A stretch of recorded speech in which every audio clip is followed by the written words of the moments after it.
অবশেষে অনেক দূরের পথ পেরিয়ে সে আজ মালয়েশিয়ায়।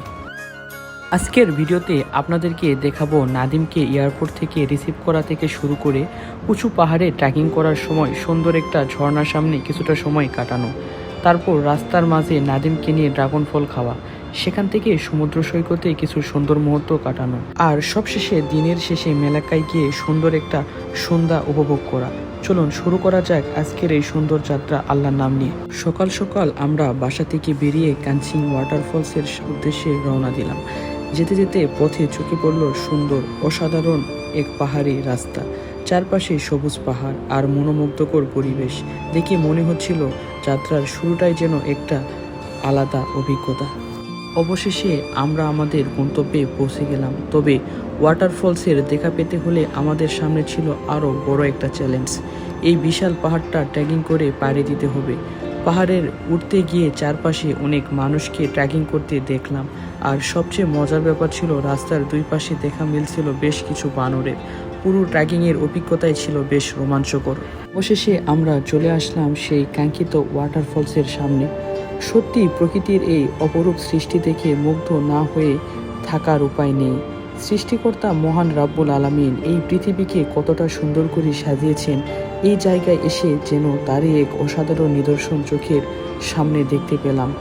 পাহাড়ের বুক ছিঁড়ে নেমে আসছে স্বচ্ছ পানির ধারা, চারপাশে সবুজ পাহাড়, ঝর্ণার শব্দ আর নির্মল প্রকৃতি, সব মিলিয়ে মনে হচ্ছিল প্রকৃতির এক বিশুদ্ধ সৌন্দর্যের মাঝে দাঁড়িয়ে আছি।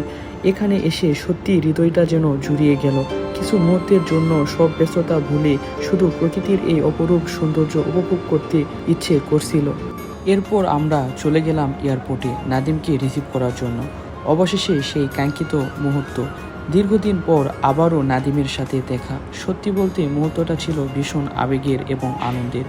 নাদিম মালয়েশিয়ায় এসেছে একজন স্টুডেন্ট হিসাবে নতুন একটি যাত্রা শুরু করতে, আর তার এই নতুন পথ চলার প্রথম মুহূর্তে সঙ্গী হতে পেরে, তাকে এয়ারপোর্টে রিসিভ করতে পেরে আমারও অনেক ভালো লাগছিল।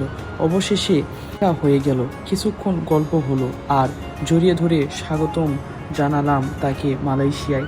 আর মালয়েশিয়ায় আসার পর নাদিমের কেমন লাগছিল, তার এই নতুন অভিজ্ঞতাটা কেমন, চলুন তার মুখ থেকে শুনে নেওয়া যাক। আসসালামু আলাইকুম, আমি নাদিম মাহমুদ।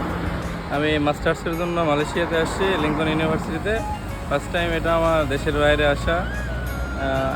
এসে মোটামুটি ভালো লাগতেছে, খারাপ লাগতেছে না। রাস্তা অনেক সুন্দর আছে, বাংলাদেশের মতো ওয়েদার। এই তো এখন মাত্র আসলাম, মোটামুটি ভালো লাগতেছে, দেখা যাক। এরপর যেতে যেতে রাস্তার ধারে চোখে পড়লো তাজা তাজা ড্রাগন ফল, আর দেরি না করে সবাই মিলে ড্রাগন ফলের স্বাদ নিলাম। ড্রাগন ফল খাওয়ার শেষে আবার আমাদের যাত্রা শুরু হলো। সোজা রাস্তা ধরে এগিয়ে যেতে হঠাৎ চোখে পড়লো সুন্দর একটা সমুদ্র সৈকত। তাই আর দেরি না করে সেখানে কিছু সময়ের জন্য থেমে গেলাম। সমুদ্রের ঢেউ, খোলা আকাশ আর মনোরম পরিবেশ সব মিলিয়ে বেশ সুন্দর কিছু মুহূর্ত কাটালাম সেখানে। তবে আমাদের মূল গন্তব্য ছিল মেলাক্কা, তাই সমুদ্র সৈকত থেকে আবারও রওনা দিলাম মেলাক্কার উদ্দেশ্যে। অবশেষে পৌঁছে গেলাম ঐতিহাসিক শহর মেলাক্কায়। সন্ধ্যার সময় মেলাক্কা যেন সুন্দর আর প্রাণবন্ত লাগছিল। শহরের পরিবেশে ছিল এক ধরনের ক্লাসিক্যাল সৌন্দর্য যা সত্যিই মন ছুঁয়ে যাওয়ার মতো। সেখানে কিছুটা সময় ঘোরাঘুরি ও সুন্দর মুহূর্ত কাটানোর পর অবশেষে দিনের সব স্মৃতি সঙ্গে নিয়ে আমরা বাসার উদ্দেশ্যে রওনা দিলাম।